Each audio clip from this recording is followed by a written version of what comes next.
नमस्कार.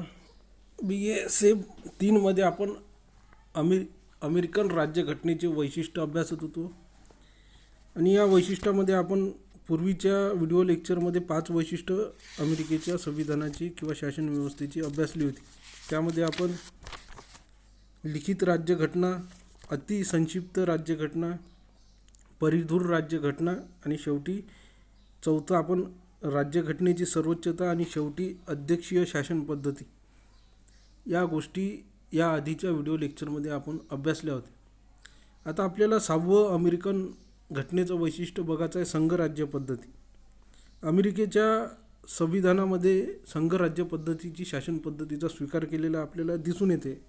घटनेच्या अमेरिकेच्या संविधानाच्या कलम 4मध्ये संघराज्य पद्धतीचा उल्लेख केलेला आहे आणि या संघराज्य पद्धतीचा स्वीकार करणारी अमेरिका ही पहिली राज्यघटना आहे असा सुद्धा त्याचा उल्लेख केला जाते. आता ही संघराज्य पद्धतीमध्ये आपल्याला माहीत आहे की एक केंद्र सरकार असते जे केंद्राचं काम पाहत असते आणि त्यांच्या हाताखाली राज्य सरकार असते. आता आपल्या भारत देशाचा उल्लेख केला तर आपल्याला माहीत आहे की केंद्रामध्ये केंद्र सरकार आहे आणि राज्यामध्ये घटक राज्याचं वेगवेगळं सरकार आहे. आपल्या भारतात आपल्याला माहीत आहे की सध्याच्या काळात 28 घटक राज्य आहे आणि या 28 घटक राज्यामध्ये विविध पक्षांचं सरकार आहे. केंद्रामध्ये आपल्याला माहीत आहे की भारतीय जनता पक्षाचं सरकार आहे. नरेंद्र मोदी यांच्या नेतृत्वाखाली ते सरकार काम करते आणि त्यांच्या नियंत्रणाखाली घटक राज्यामध्ये विविध पक्षाचं सरकार हे काम करत असते. यालाच काय म्हटलं जाते, संघराज्य पद्धती. अमेरिकेतसुद्धा याच प्रकारची संघराज्य पद्धती आहे. संघाचं एक सरकार आहे ज्याला केंद्र सरकार म्हटले जाते आणि घटक राज्य एकूण अमेरिकेत साधारणतः 50 घटक राज्य आहे आणि या 50 घटक राज्यामध्ये वेगवेगळे सरकार आहे. आणि या दोन्ही घटक राज्यामध्ये या दोन्ही सरकारमध्ये, मग ते केंद्र सरकार असो आणि घटक राज्य सरकार असो, यांच्यामध्ये आपल्याला अधिकारांची विभागणीसुद्धा झालेली दिसून येते. आता साहजिक जेव्हा केंद्र सरकार आणि राज्य सरकार यांच्यामध्ये अधिकाराची विभागणी होते तेव्हा त्यांच्यात काही मतभेद होण्याची सुद्धा शक्यता असते. मग अशा परिस्थितीत जर केंद्र आणि राज्य सरकार यांच्यामध्ये मतभेद झाला तर ती सोडवण्याची जबाबदारी ही घटनेने सर्वोच्च न्यायालयाकडे सोपवलेली आहे. म्हणूनच केंद्र आणि राज्य सरकारचा वाद जर निर्माण झाला तर अशा परिस्थितीत सर्वोच्च न्यायालय हस्तक्षेप करून तो वाद सोडवण्याचा प्रयत्न करते. परंतु असं जरी असलं तरी अमेरिकेचं संघराज्य पद्धती ही केंद्रकर्षी प्रवृत्तीची आहे, म्हणजेच केंद्राकडे झुकणारी आहे असं आपल्याला म्हणता येईल. काही वाद निर्माण झाला तर त्याच्यामध्ये साधारणतः केंद्र सरकारच्या बाजूनेच निर्णय दिला जाते. अमेरिकेत साधारणतः 50 घटक राज्य आहे आणि या 50 घटक राज्यांना समान दर्जा दिलेला आहे. कोणत्याही घटक राज्याला विशेष घटक राज्याचा दर्जा दिलेला दिसून येत नाही.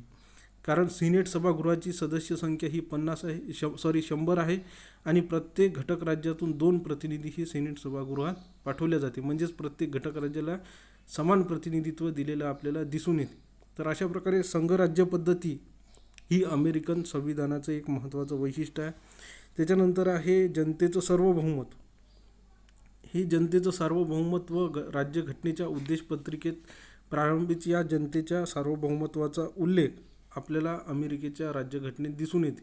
भारताची ज्याप्रमाणे उद्देशपत्रिका आहे त्याचप्रमाणे अमेरिकेची सुद्धा उद्देशपत्रिका आहे आणि या उद्देशपत्रिकेत म्हटलं आहे की आम्ही संयुक्त राज्य अमेरिकेचे लोक ही राज्यघटना निर्माण करून तिचा स्वीकार करण्यात आलेला. जसं भारताच्या उद्देशपत्रिकेत उल्लेख आपल्याला दिसून येते की आम्ही भारताचे लोक भारताची ही राज्यघटना आमच्यासाठी निर्माण करून त्याचा स्वीकार करत आहे, त्याचप्रमाणे संयुक्त राज्य अमेरिकेच्या उद्देशपत्रिकेतसुद्धा म्हटलेलं आहे की आम्ही संयुक्त राज्य अमेरिकेचे लोक ही राज्यघटना आमच्यासाठी निर्माण करून स्वीकार करत आहे. या सगळ्या गोष्टीवरून आपल्याला म्हणता येईल की अमेरिकेतसुद्धा जनता ही सार्वभौम आहे, सर्व सत्ताधारी आहे आणि अंतिम सत्ता ही कोणाच्या हाती सोपवलेली आहे तर जनतेच्या हाती सोपवलेली आपल्याला दिसून येते. तर अशा प्रकारे अमेरिकेतसुद्धा जनतेचं सार्वभौमत्व हे एक महत्त्वाचं वैशिष्ट्य संविधानाचं या ठिकाणी दिसून येते. त्याच्यानंतरचं आहे न्यायपालिकेची सर्वोच्चता. संयुक्त राज्य घटनेच्या कलम 3मध्ये न्यायपालिकाविषयीची तरतूद आपल्याला दिसून येते. आता आपल्या भारत देशामध्ये सुद्धा जी सुप्रीम कोर्टाची संकल्पना स्वीकारण्यात आली आहे ती सुद्धा अमेरिकेच्याच राज्यघटनेतून घेण्यात आली असा उल्लेख आपल्याला या ठिकाणी करावा लागेल. कारण भारताच्या राज्यघटनेप्रमाणे अमेरिकेतसुद्धा न्यायपालिकेचे स्वातंत्र्य आणि सर्वोच्चता याला काय दिलेली आहे, मान्यता दिलेली आहे. आणि या न्यायपालिकेवर नागरिकांच्या मूलभूत अधिकाराचं रक्षण करण्याची जबाबदारी आहे. तशाच आपण याआधीसुद्धा बघितले की संघ सरकार आणि राज्य सरकार या दोघांमध्ये जर कार्याच्या बाबत अधिकार क्षेत्राच्या बाबत जर काही वाद निर्माण झाला तर ती सोडवण्याची जबाबदारीसुद्धा सर्वोच्च न्यायालयावर आहे. आणि सर्वोच्च न्यायालयाला पुनर्विलोकनाचा अधिकार दिलेला आहे. न्यायिक पुनर्विलोकनाचा अधिकार हे आपल्याला सविस्तर पुढच्या काही युनिटमध्ये अभ्यासाचं आहे की सर्वोच्च न्यायालयाचा न्यायिक पुनर्विलोकनाचा अधिकार म्हणजे काय.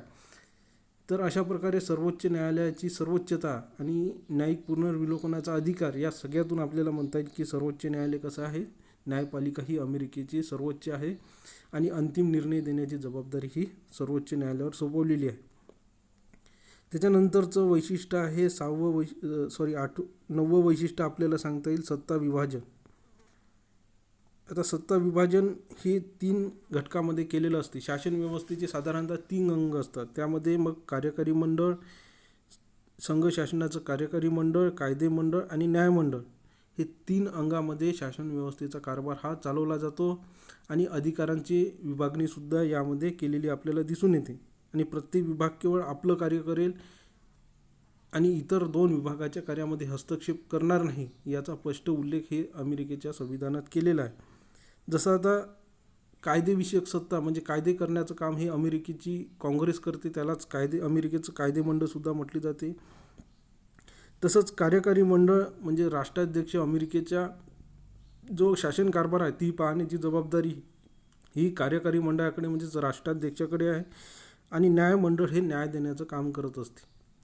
तर अशा प्रकारे न्यायमंडळ फक्त न्याय देण्याचं काम करेल, कायदेमंडळ कायदे करेल आणि कायद्याची अंमलबजावणी ही कार्यकारी मंडळाकडे राहील. म्हणजेच अशा प्रकारे सत्तेचं विभाजन केलेलं आपल्याला अमेरिकेतसुद्धा दिसून येते. तीच संकल्पना आपल्या भारतात देशातसुद्धा स्वीकारलेली आहे.